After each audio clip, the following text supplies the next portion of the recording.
muito obrigado por você ter aceito esse convite. Eu acredito que quando a gente aceita um convite desse, que é um projeto novo, você e a Dani devem ter visto o canal ele está voltando a trazer novamente conteúdos, né?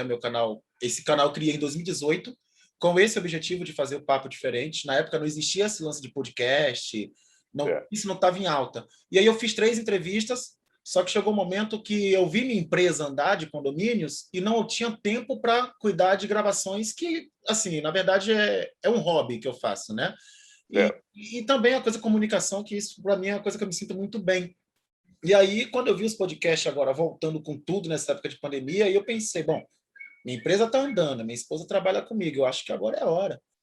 E aí eu puxei novamente para fazer os podcasts e está dando certo. Eu fiz uma lista de 103 nomes, eu enviei os convites para 103 pessoas e só 33 aceitaram, e você está entre essas 33. Ah, é?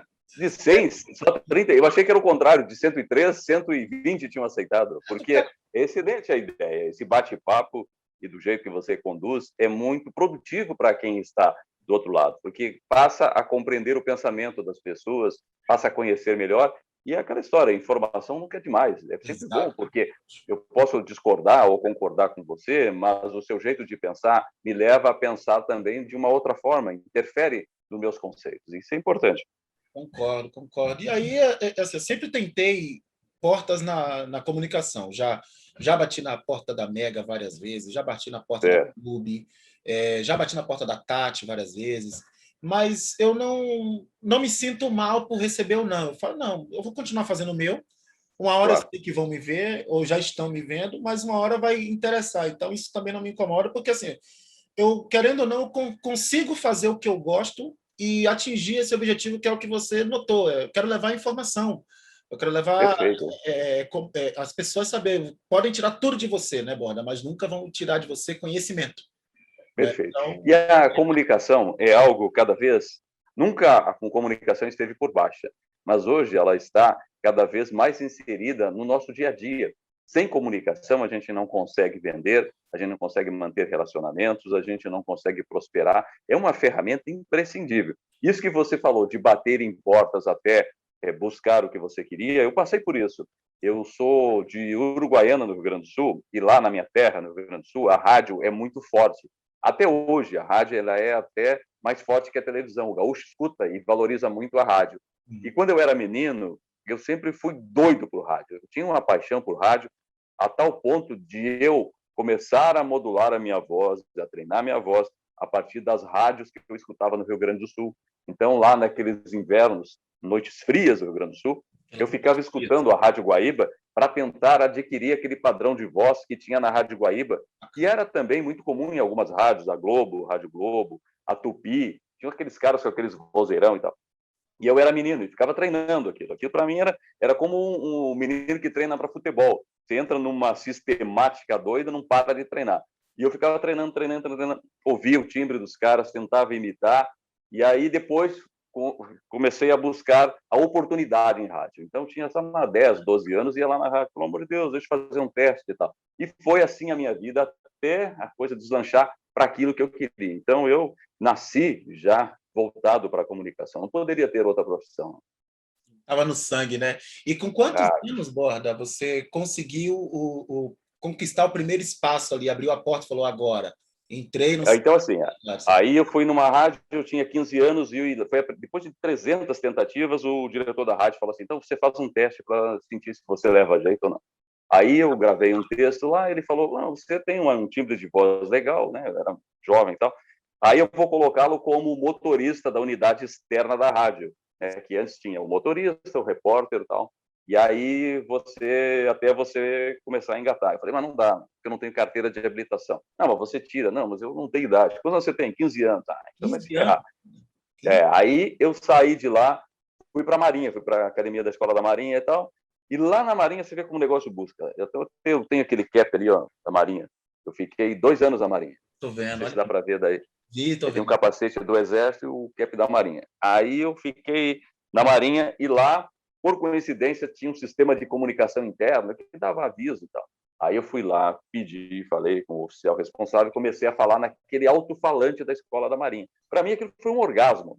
me senti assim, tal. Pela primeira vez, a minha voz se projetava e era o que eu queria. As pessoas Fiquei 2 anos na Marinha, e aí não quis continuar a carreira militar e saí, fui buscar comunicação. Aí, claro, entrei.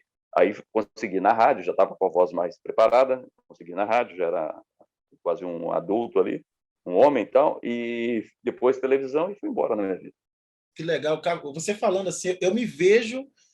Você foi falando, foi passando um filme na minha cabeça, porque eu também, quando eu consegui meu primeiro acesso a uma rádio comunitária, né? É. Eu também trabalhei em rádio comunitária, falando ali.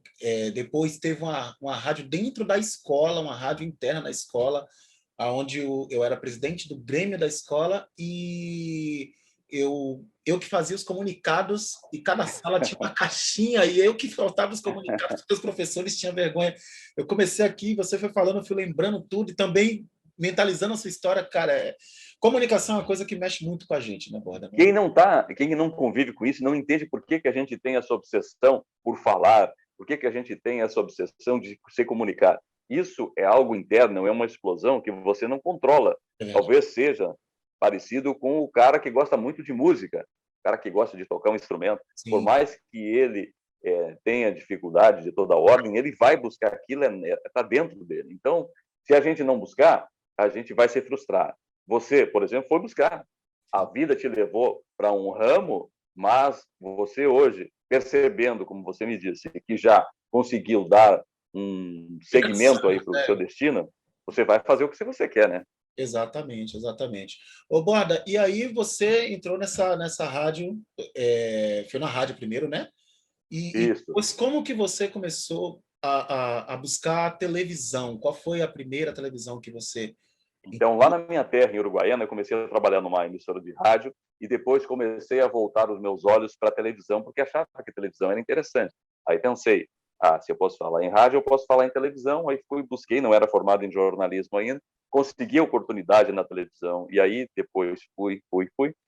Mas eu sempre tive, eu acho que a gente não, é sempre ruim você falar em primeira pessoa, mas eu acho que a grande qualidade que eu tenho é a capacidade de foco e de persistência. Eu sempre fui um sujeito voltado para as coisas que eu quis conseguir. Então, eu queria porque queria trabalhar em rádio, consegui. Queria porque queria trabalhar em televisão e consegui. Depois, dentro da televisão, eu comecei a desenhar alguns projetos pessoais. Queria, lá no Rio Grande do Sul, entrar e falar para todo o estado, no jornal estadual. Consegui. Depois eu queria trabalhar em São Paulo, vim para Campinas, trabalhei na IPTV Campinas. Depois eu queria, buscava entrar no Jornal Nacional, porque há um certo tempo o Jornal Nacional tinha uma restrição, só eram escolhidos repórteres pela Central Globo de Jornalismo. Então, independente da afiliada querer aquele ou outro repórter, era a Central Globo de Jornalismo que decidia por critérios dele. Então não era assim, porque é mais bonito, é mais feio, é mais gordo, é mais magro, tem mais voz. Não, é algo que a Globo achava que o cara se encaixava para o Jornal Nacional. Aí eu trabalhei na Globo de São Paulo 2 meses, depois trabalhei na Globo Rio mais 2 meses, e aí fui habilitado para entrar no Jornal Nacional. E aí eu comecei a fazer Jornal Nacional, Fantástico, entrei em todos os jornais da Globo, Globo Repórter, não tem um jornal da Globo que ao longo da minha vida não tenha participado com várias matérias. Então eu busquei isso. E aí saí da Globo, do Sistema Globo, e pensei assim, eu quero trabalhar na CNN. Quero encerrar minha carreira como jornalista. É recente, né? É recente sua saída da Globo, né?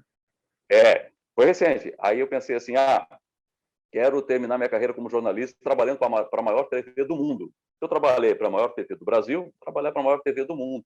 Aí as coisas se encaixaram naturalmente. Não foi preciso duas ligações para resolver. E hoje eu estou na CNN. Então, isso para ilustrar o quanto a gente, tendo foco, buscando e persistência, você chega lá. E aí depois eu queria virar escritor. Já escrevi 2 livros, estou escrevendo mais 2 livros, estou indo para o 4º livro. Queria ser um palestrante, já realizei 1000 palestras sobre a área que eu estudo, que é violência, corrupção, crime organizado, essa história. Então eu vou buscando. Quero ser um advogado, estou na metade do curso de Direito. Então, isso não estou me vangloriando. Eu estou querendo, pelo contrário, mostrar para as pessoas que quando a gente quer com muita vontade, você supera todas as deficiências. Eu superei várias deficiências para entrar na televisão e me ajustar ao que um repórter de rede precisava. Então, a cada momento você vai se ajustando. Você, como um profissional maduro, você vê que as coisas não são do jeito que a gente quer, mas do jeito que as coisas acontecem e nós precisamos nos adaptar a essa realidade.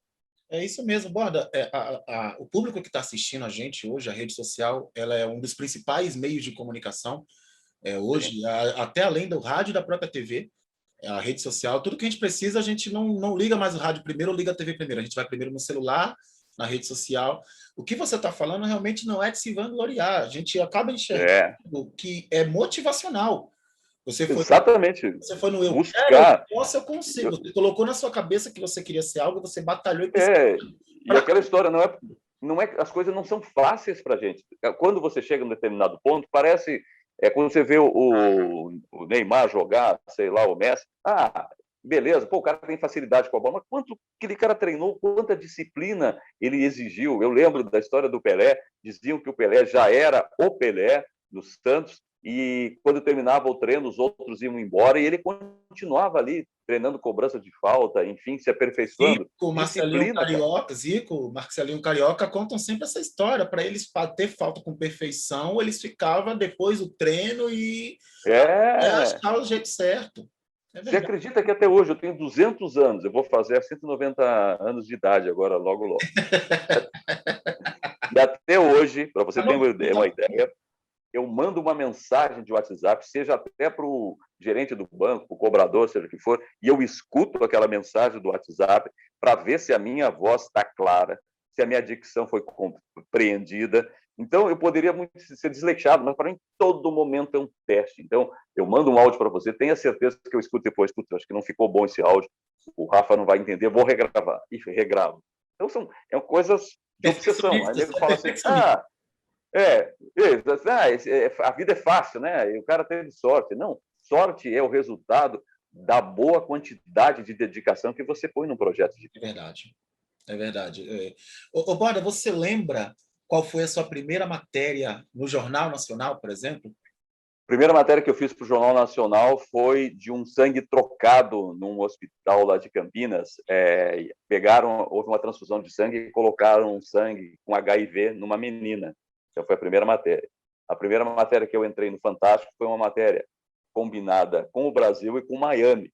O Ernesto Palha, que era correspondente da Globo lá nos Estados Unidos, fez uma matéria mostrando em Miami um estudo que permitia às pessoas tetraplégicas realizarem movimento a partir de impulsos elétricos, trabalho que também estava sendo realizado na época pela Unicamp. Então, as duas matérias foram casadas e foi a primeira vez que eu entrei no Fantástico.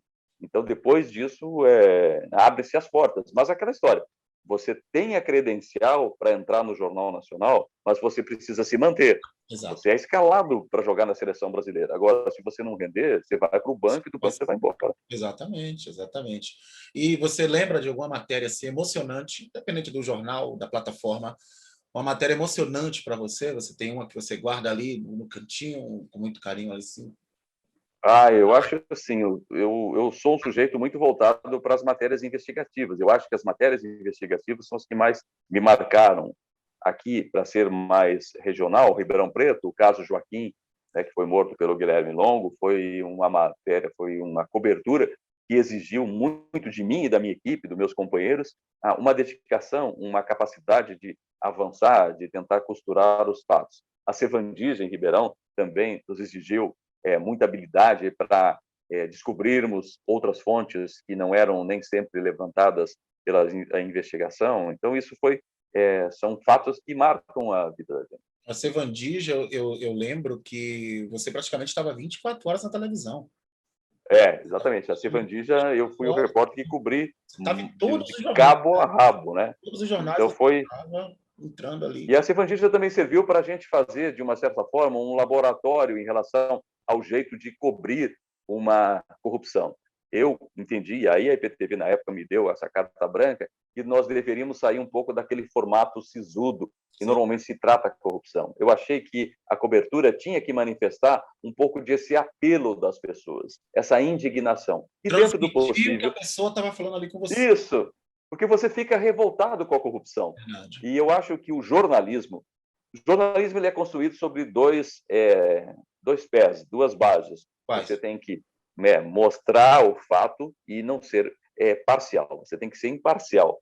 Mas eu acho que as pessoas querem cada vez mais que nós, jornalistas, possamos revelar a indignação que elas estão vivendo. Então, se você vê um repórter cobrindo um caso de corrupção de uma forma fria e distante, talvez não te chame tanto atenção que você ver aquele repórter carregando na informação a sua indignação, a sua revolta para com aqueles corruptos, porque a gente já não suporta mais essa situação.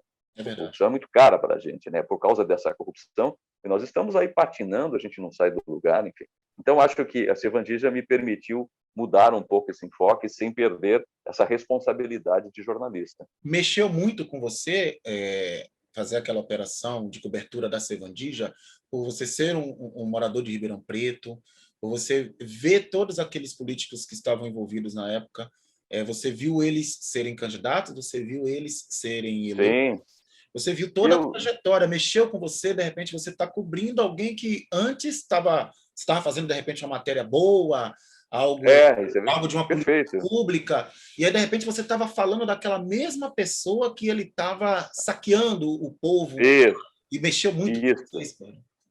Então, essa situação é muito flagrante mesmo, porque num primeiro momento lá, antes da Servandija, eu fazia a matéria com aquela pessoa que aparentemente era séria e comprometida, e lá estava, um pouco depois, eu perseguindo essa pessoa, atrás dela com o microfone na mão, tentando encurralá-la com perguntas. E aí tem até um episódio, eu não vou citar agora quem era a pessoa, em que o sujeito se volta para mim, quando eu pergunto para ele sobre o porquê ele está sendo preso pela Polícia Federal, ele responde: "Ô, Borda, você já me conhece, você sabe que eu sou um cara honesto." E aí eu pensei, e eu imaginava que você era honesto, né? Mas você não é um sujeito honesto. Se fosse honesto, você não estaria com mandado de busca e apreensão na sua casa e logo depois o mandado de prisão e sendo conduzido para uma delegacia da Polícia Federal. Teve uma inversão de valores ali na hora, jogando a responsabilidade para o repórter, porque sabia que poderia também se beneficiar de uma fala sua. Tem que ter muito cuidado, né, Borda, quando você também vai encurralar ou entrevistar, ou tentar filtrar ou tirar algo que é necessário, que você sabe que está ali, mas você tem que ter muito cuidado para conseguir tirar, Borda, essas informações. Quais táticas? Primeiro é o seguinte, você tem que estar muito bem informado em relação ao que você vai perguntar. Esse muito bem informado, você precisa ter informações paralelas, checadas também, para não ser desmentido e perder a credibilidade. Tem que ter um raciocínio rápido para logo perguntar e já ter o rebate para aquela pergunta, porque é muito comum, às vezes, o repórter, ao encurralar um político corrupto, ele pergunta: quanto o senhor roubou? E não deixa já engatilhada na cabeça dele a pergunta seguinte para a recusa ou para a afirmação, porque pode muito bem dizer: isso que estão falando que eu roubei 1 milhão? Não, eu roubei menos que isso. E se você não tiver, você vai perder aquele momento de, bom, você acha diferente ter recebido menos de 1 milhão? Você roubou, seja 1 milhão ou menos, você roubou. Então tem que ter esse raciocínio rápido. Eu lembro de um caso com o Plastino, lá no fórum, quando ele foi depor, que eu saí fazendo aquelas perguntas naquele meu estilo, e ele não respondeu nenhuma. Entrou no fórum e logo depois o advogado veio me procurar e disse: "O doutor Marcelo quer falar com você." Eu fui lá com o microfone na mão. O Plastino pediu para que eu entregasse o microfone para a advogada dele, porque queria me confidenciar em off uma declaração. E disse assim: "Olha, eu acompanho você desde que eu saí da prisão, vejo que você é muito rápido aí nas perguntas, você tem esse tom aí muito combativo e tal." Eu não respondi porque isso poderia me implicar, mas o que eu quero dizer é que eu vou marcar uma entrevista para você e vou contar tudo o que eu sei, eu vou revelar coisas que muita gente não sabe. Aquilo, para um repórter investigativo, foi um baita negócio. Logo depois, né, o Plastino acabou se suicidando e com ele morreu uma boa parte do que nós poderíamos ter de verdades aí sobre a Servandija. Eu me lembro que quando você entrou ao vivo para dar essa notícia, o seu semblante estava tipo, porra, eu estava na mão ali, era algo, seu semblante. Agora, você contando esse bastidor, essa informação de bastidores, a gente consegue ligar ali a forma que você deu a notícia, né, que ele foi encontrado realmente desfalecido no apartamento. Perfeito. Exatamente. Borda, agora outro assunto também que você é especialista, você acabou trabalhando muito de perto na situação do caso Joaquim, né? Foi o assunto que você até abordou no início. Como que é para você, jornalista, ter que deixar um pouquinho da emoção do lado? Porque, querendo ou não, você estava lidando com um ato de crueldade e brutalidade contra uma criança indefesa perante um adulto, né? E você tinha que ali, ao mesmo tempo, fazer o seu papel de jornalista, de levar informação, de não fazer um julgamento por si só, né? Mas você estava diante de uma situação que uma criança indefesa foi brutalmente assassinada. Como que foi você dosar, colocar na balança essa situação e levar a informação com tanta excelência como você levou para os telespectadores?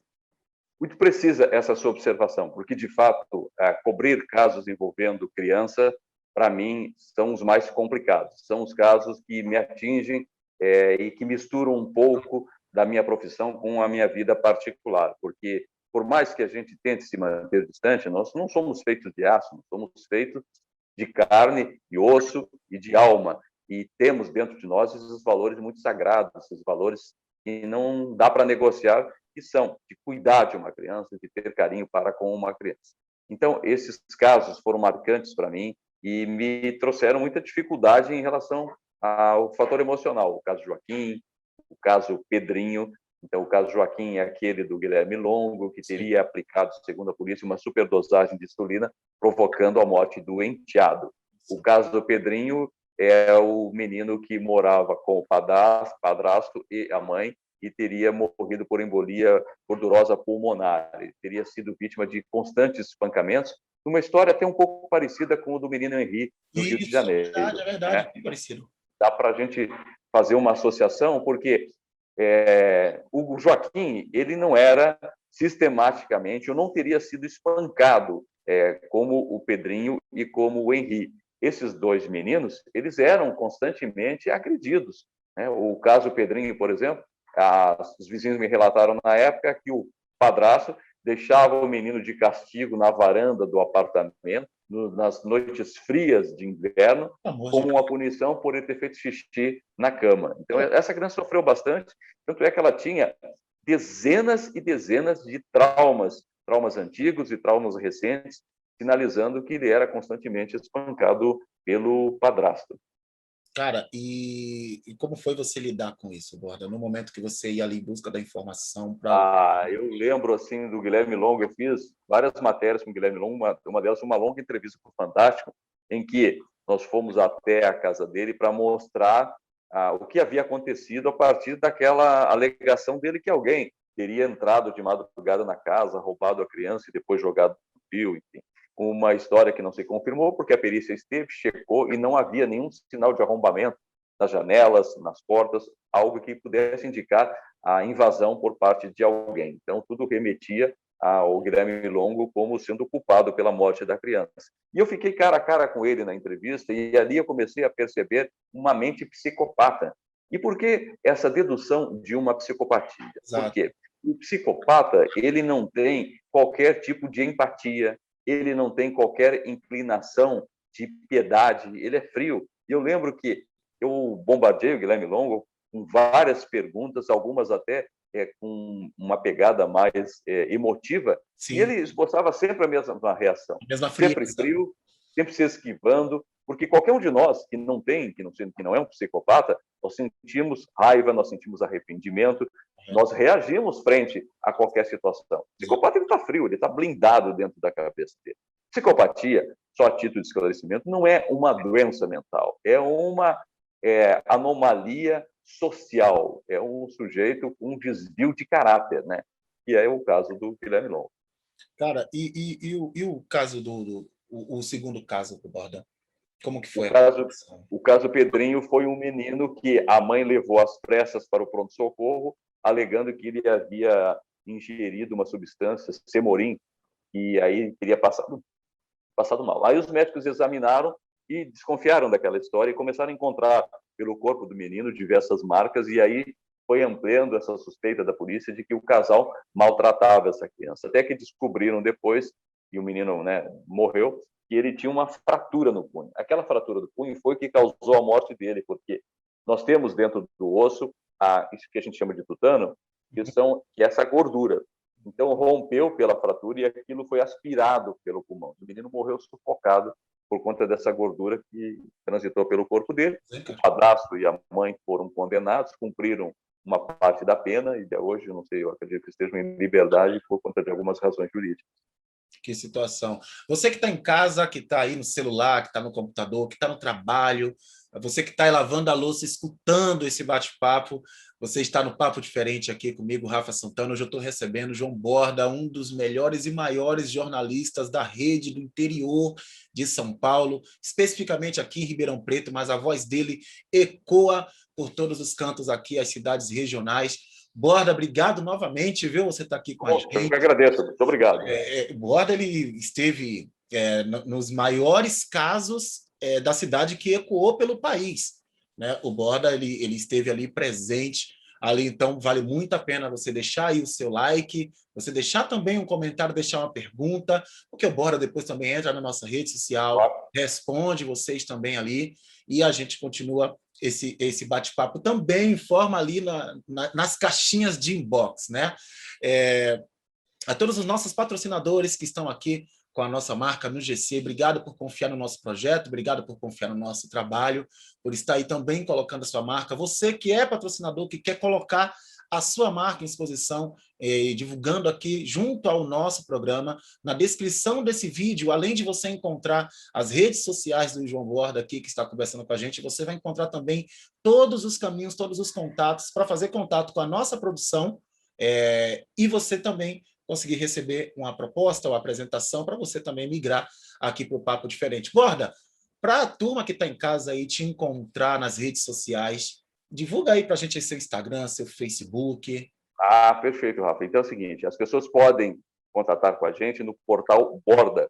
O Portal Borda é um projeto que eu comecei já a desenvolver junto com a Danella, de trazer notícias voltadas para essa área que eu sempre cobri na minha vida, que são violência, corrupção, crime organizado. Então, nós temos um portal que já está pronto e eu não consegui ainda lançar. Viu? Eu estou inscrito lá no YouTube, estou inscrito lá. Eu não consegui ainda lançá-lo por conta das coisas que foram surgindo nesse tempo, essa pandemia e a CNN exigindo cobertura, livros que eu comecei a escrever e estou escrevendo. Então, o portal ficou a reboque dessas iniciativas que surgiram aí no decorrer do tempo, mas nós logo vamos inaugurá-lo com essa responsabilidade voltado para esses assuntos que são tão importantes, são urgentes no Brasil, né? Quando você começa a refletir sobre corrupção, você começa a analisar um monte de coisa que acontece, então acho que é importante nós discutirmos essa realidade.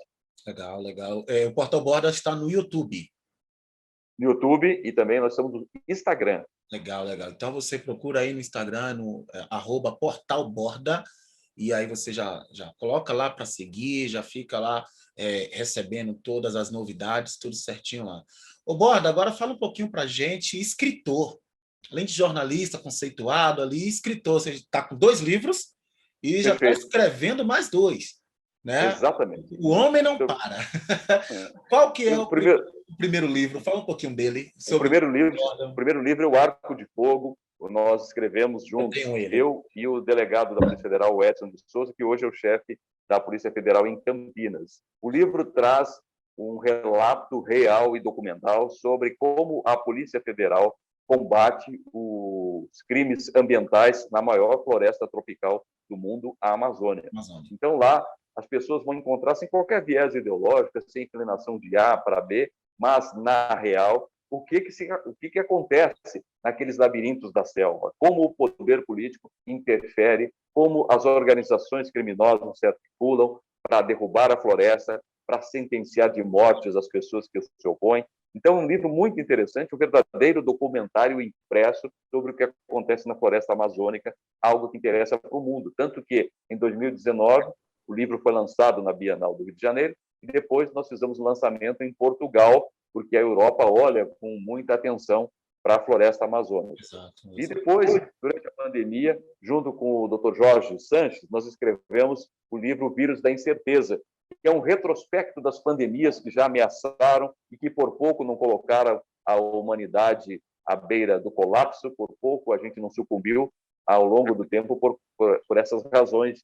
pandêmicas. Então, nós tivemos peste negra, nós tivemos a AIDS, tantos episódios que ameaçaram a nossa sobrevivência. Então, ao mesmo tempo em que a gente faz um retrospecto, a gente registra o momento pelo qual o Brasil vem passando, né? E também faz uma um desenho de perspectiva sobre novas pandemias que vamos enfrentar. Então, ao contrário do que as pessoas acham de que, vencida a pandemia da Covid, nós vamos viver um mar de rosas. Não, nós vamos viver por muitos e muitos anos ameaçados por novas pandemias. E há quem diga que a maior pandemia, que ainda não aconteceu, vai vir provavelmente da selva amazônica. Então, o Brasil vai ter, entre aspas, lamentavelmente, infelizmente, o seu próprio vírus. Vai irradiar daqui uma pandemia tão grande ou até pior do que essa que a gente enfrenta agora. Eu venho assistindo bastante documentários, bastante podcasts também, várias teorias, né? Aquelas teorias de mundo, aquelas teorias de várias que às vezes não é nem tão cabível a gente citar, porque são muitas, e aí acaba esquecendo alguma, e aí ter 2 pesos, 2 medidas. Mas realmente a gente tem que tomar muito cuidado. E agora a gente percebe também que o cuidado já não é mais o suficiente, porque o que já tinha que acontecer, aconteceu para provocar esse efeito cadeia que está por vir, né? Perfeito. E tinha que ser evitado lá atrás. Né? Isso, perfeito. Não foi evitado lá atrás, então a gente tem que agora estar preparado para o que vai vir. Exatamente. A pandemia pegou o mundo de surpresa, né? Eu também faço parte do entretenimento, e o entretenimento foi o primeiro a parar e vai ser o último a parar. A gente sabe que não vai ser mais a mesma coisa por muito tempo. Né? Quem me acompanha nas redes sociais vê que eu sou carnavalesco, eu sou carnaval, eu gosto, minhas férias é carnaval, e eu sei que tão cedo não vai acontecer da forma que acontecia, que a gente via aí por anos e anos. E aí é o momento que a gente tem que refletir, né, Bora? Porque ninguém tinha tanto cuidado, né? Na verdade, não tinha cuidado. O que a pandemia traz é uma série de reflexões. Claro que o preço que nós estamos pagando por isso é muito alto, que são perdas de vidas, mas, ao mesmo tempo, ela sacode algumas certezas que nós tínhamos. E ela revela, mais do que nunca, a importância do que constitui a estrutura da vida. Para eu viver, eu preciso de 3 coisas. Eu preciso de mim, eu preciso do meio ambiente, da onde eu tiro meus recursos, e eu preciso do outro. Sem essas 3 partes, eu não componho os desígnios da vida. Então, a pandemia veio para mostrar: você precisa do outro, porque eu não sou autossuficiente. Por mais que eu me ache, cara, eu vou morrer se o outro não colaborar comigo, e eu vou matar o outro se eu não for cooperativo e solidário. Exatamente. Né? Então, nós estamos amarrados. A pandemia trouxe, ao mesmo tempo, o distanciamento como meio de sobrevivência, mas nos aproximou em defesa da vida. Então, hoje nós somos convergentes nessa responsabilidade compartilhada. E aí a gente vê algumas vezes as pessoas vacilando, as pessoas debochando da doença, as pessoas não se importando. É aquela história: não somos nós apenas que morremos, nós matamos também. Então, nós somos indiretamente assassinos, homicidas. Então, tem que levar com muita responsabilidade. Mas, como você falou, o mundo não vai ser a mesma coisa. Eu acho que nós vamos ainda ter que nos readaptarmos a essas mudanças que vão surgindo. Exatamente. Uma coisa muito que apareceu agora nesse momento de pandemia, Guarda, é a palavra empatia. Pouco se falava. Se a gente lembrar 10 anos atrás, tudo era a palavra humildade. Que eu sou humilde, não sou humilde, você é humilde, não tem humildade. Hoje a gente fala muito da palavra empatia. Para mim, a pandemia, o que ela está servindo hoje para mostrar para o mundo, né, e especificamente aqui no Brasil, né, é que quem é bom, pessoa, e quem é ruim realmente está se mostrando o quanto é ruim. Porque exatamente. Essa é a tônica do negócio. Ninguém tem mais vergonha de nada com a rede social. Ninguém tem mais vergonha, nem medo, nem receio. Antigamente, se a gente for lembrar, eu vou voltar ainda mais um pouco, eu estou com 35 anos, com meus 14, 15 anos, os filhos não fumavam perto dos pais. Né? A gente entrava na escola, antes de ir para a sala de aula, parava em fila no pátio, para cantar o hino nacional, jurar a bandeira e entrar em fila série por série, e era respeito total à professora. A gente viu nesse longo desses anos passar que hoje a inversão de valores é gigantesca. Professores sendo agredidos, a pessoa que não quer estudar e não quer procurar o conhecimento, que é uma coisa que a gente começou com o nosso papo diferente, que o conhecimento é tudo, vão tirar tudo de você, menos o conhecimento. Se eu não passar de ano, eu faço supletivo e já foi. Entendeu? Então, assim, o que eu vejo hoje que acontece com os professores, o que eu vejo hoje que acontece com as escolas, o que eu vejo hoje que acontece com a falta de empatia das pessoas nas ruas. Perfeito. Queria que você me citasse se já aconteceu com você na rua, você ser desrespeitado enquanto você está trabalhando, exercendo a sua função de levar a comunicação para aquela pessoa e aquela pessoa passar e te desrespeitar ali explicitamente. Já aconteceu isso? Já? Isso é constante. Aí, porque é o seguinte, eu trabalhei no Sistema Globo e as pessoas têm a sua aversão à Globo. É natural que a gente conteste a mídia. É natural e necessário que você tenha, em relação à mídia, um posicionamento crítico. A mídia não é Deus para ser unânime. Pelo contrário, a mídia tem que ser criticada. Mas toda a crítica tem que ser revestida de respeito para com quem trabalha na questão. Exatamente. Então, se eu estou bravo com a CPFL porque faltou energia na minha casa e a CPFL não me atendeu naquele tempo que eu esperava, há justificativa para eu bater no funcionário da CPFL, há razão para humilhar aquele profissional que está dentro de uma estrutura, dentro de uma empresa, não faz a diferença, então. Então, às vezes, as pessoas utilizam os jornalistas e, primeiro, também é o seguinte, as pessoas querem que o jornalista diga o que elas querem ouvir. Eu torço para o Grêmio e eu não quero que ninguém critique o Grêmio. Não, o jornalista tem que criticar o meu time Grêmio e eu tenho que aceitar que essas são as regras do jogo. Eu posso discordar da crítica e achar que ele exagerou na crítica em relação ao meu Grêmio, mas eu não posso matar o jornalista porque ele não torce para o Grêmio, porque ele torce para o Internacional, seja lá o que for. Então, essas coisas são muito confusas na cabeça das pessoas. É verdade. Você falou de futebol. Se a gente olhar os tempos de hoje, eu conversando até com meu sogro, ele fala: eu já fui para o Pacaembu, Rafa, onde eu, com minha camisa do Santos, ficava ali sentado do lado de um palmeirense, de um corintiano. Hoje está morto 2 vezes, né? Hoje em dia é jogo com torcida única, cara. Não é jogo com torcida única. Você não pode levar uma criança para o estádio. Eu não aceito essa selvageria. Eu também não aceito, cara. É algo muito, muito, assim, muito complicado. Você tem ideia? Eu sempre quis levar o meu afilhado para o estádio. A primeira oportunidade que eu tive de levar ele para o estádio confortável foi até com o nosso amigo, o Dr. Márcio Espímpolo, que ele cedeu um dos camarotes que ele fazia parte. Ele falou: Rafa, eu não vou hoje no jogo, você quer? Eu falei: pô, eu vou levar meu afilhado, porque eu sabia que os pais dele iam liberar, porque ele estaria no ponto, por mais que fosse um jogo bem tranquilo, mas aquela maneira assim, será que vai estar tudo bem do que ficar na arquibancada? Hoje é o medo. É de alto risco, né? É de alto risco, é muito complicado, cara.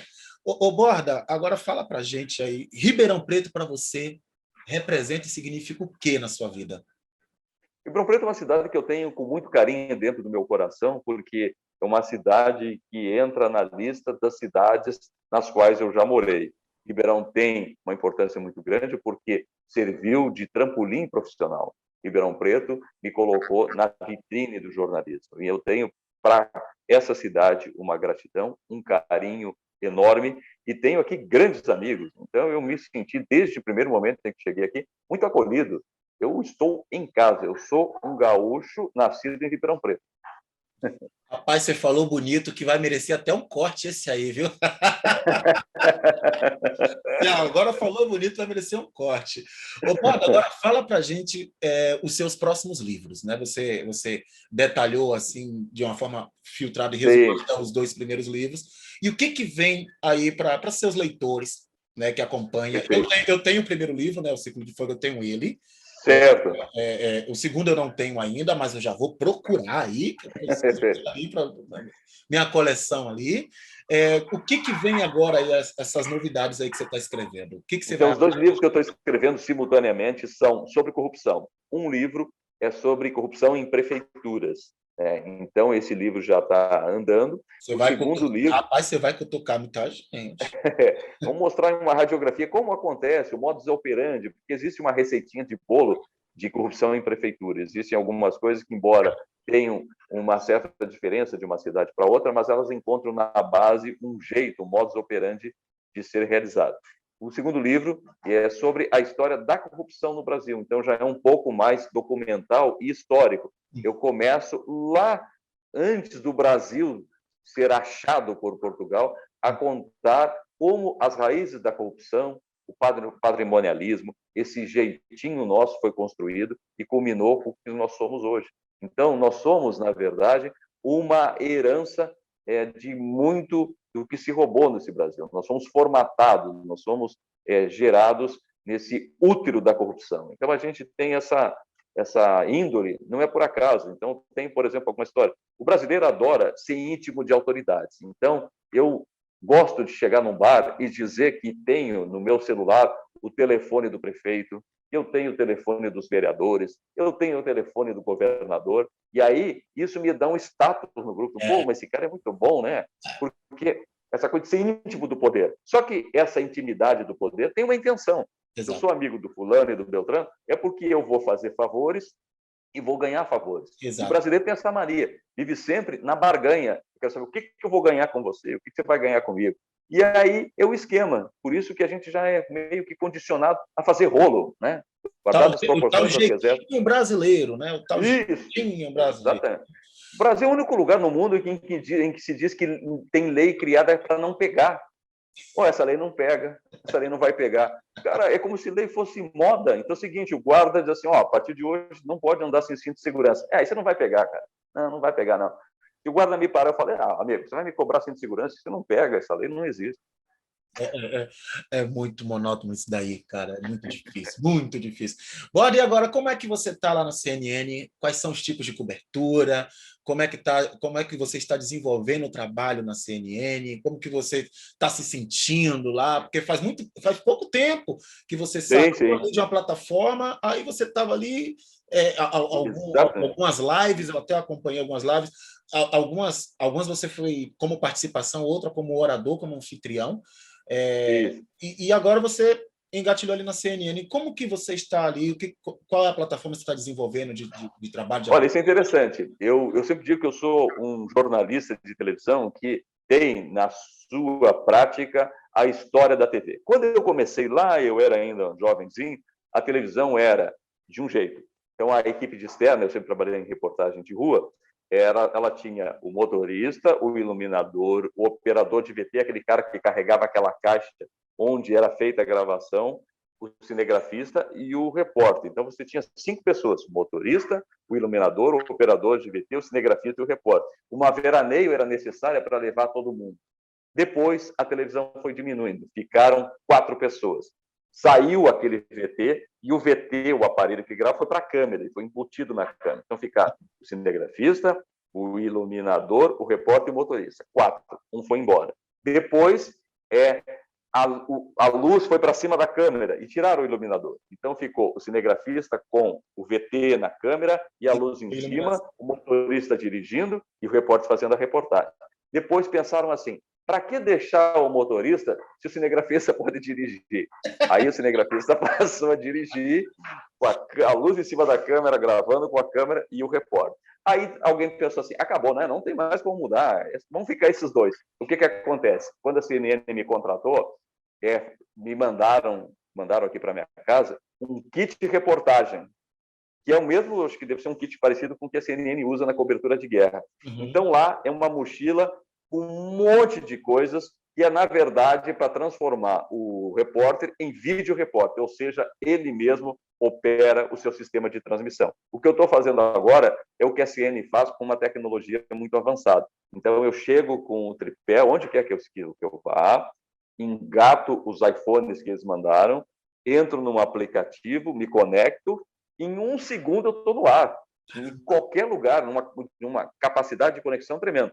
Então, moral da história, eu trabalho sozinho. Então, conecto o microfone, às vezes eu levo a Daniela para me ajudar, já está sendo treinada para ser uma cinegrafista e leva a jeito. Aí eu conecto o microfone da CNN, conecto o retorno e eu estou no ar, bicho. Então, eu não sei agora, o que vai ser um robô? Bom, resumindo, agora é o Severino de verdade, né? Eu acho que o próximo passo da tecnologia em televisão vai ter a presença de um cachorro, de um pitbull junto do repórter. Para quê? Para não deixar o repórter mexer nas teclas do celular. Quando ele for mexer, o cachorro vai rangir e vai ficar quieto. Porque é a única coisa que tem, porque vai ser tudo tão automático. Rapaz, cara, você contou agora aí, você fez uma linha do tempo de 5 para 4 para 3 para 2 para 1, que ficou... E aí vai o robô, o cachorro que vai vigiar o repórter, não mexer onde não deve, e o robô que vai ser o repórter do futuro. E você está gostando agora? Tá legal? Muito legal, a experiência é muito interessante, porque é o seguinte, eu só faço reportagens de rede, reportagens nacionais. Uhum. Então, a matéria que a gente faz aqui na CNN é para o Brasil inteiro e algumas coisas até para fora do Brasil.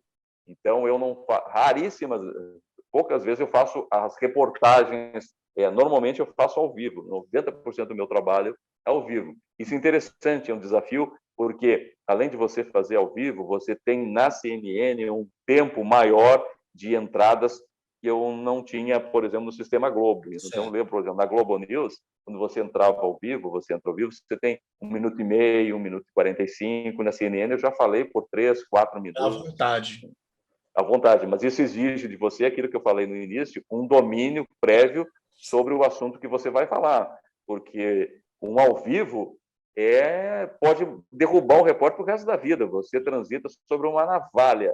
Um errinho, você vira chacota, vira meme e tchau, acabou a sua carreira. Então, ao vivo, ele te ergue, mas também ele pode te derrubar, né?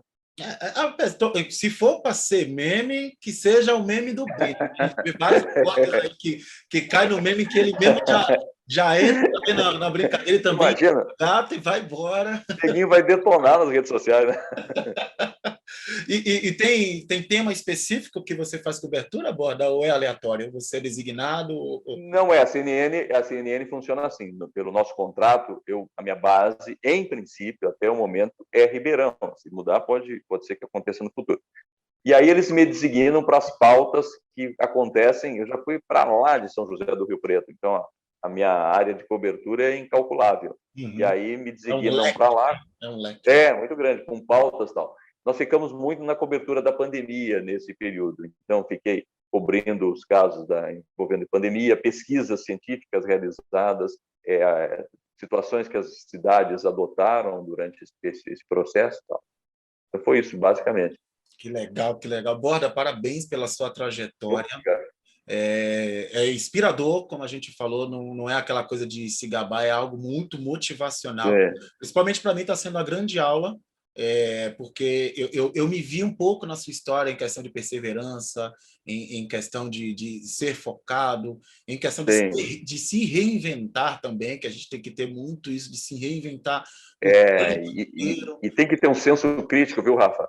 O Sim, problema, eu acho assim, a gente não pode, na vida, em qualquer profissão, permitir que a vaidade seja maior do que as nossas críticas e as nossas observações. Como eu falei para você, eu tenho 195 anos de idade, 160 anos de profissão, e eu ainda avalio a minha voz, avalio a minha presença no vídeo. Quando eu comecei a entrar no Jornal Nacional, só para título de ilustração, sim. um editor lá do Rio falou assim para mim, a sua voz é legal, seu texto é bom, mas nas passagens, que é aquele momento em que o repórter aparece falando, você perde um pouco de postura, ou Sim. seja, você está passando uma cara muito fraca. E aí, como é que eu tenho que fazer? Como é que uma cara forte para o Jornal Nacional? É ficar com a cara feia? É ser durão? É ser machão e tal? Não. Na prática, eu fui descobrindo que, na medida em que eu dominasse mais o assunto, eu poderia me comunicar mais com a câmera. Então, quando você fala para a câmera, você tem que ter a percepção de estar falando para uma pessoa. Sim. E quanto mais natural você for, mais essa mensagem vai ser apreciada e vai ter credibilidade. Porque se você fizer o que muita gente faz, de ficar fazendo postura na frente da câmera e movimentos ensaiados, as pessoas percebem. E o que as pessoas menos querem hoje nos comunicadores é artificialidade. As pessoas querem pessoas autênticas. Eu posso Naturalidade. não gostar de você, mas você é o que você é. Entendeu? Exatamente. É o que as pessoas querem. Então, pode ser, esse Borda aí com essa cara de traficante colombiano, eu não gosto desse cara, né? Mas eu acho que esse cara traz a notícia na medida que me satisfaz. Então, é assim que a gente quer, né? Parabéns novamente. Carreira brilhante, que você brilhe muito Obrigado. na CNN, viu? A gente assiste Obrigado. também, a gente sempre deixa.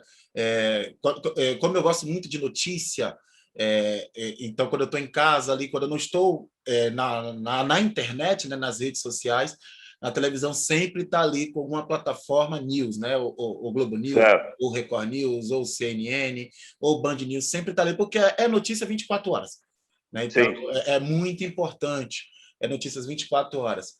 Obrigado, cara. Imagina, eu que agradeço. Obrigado por ter aceito o convite novamente, por confiar Não, perfeito. aqui no nosso trabalho, por depositar essa confiança, essa credibilidade, tá?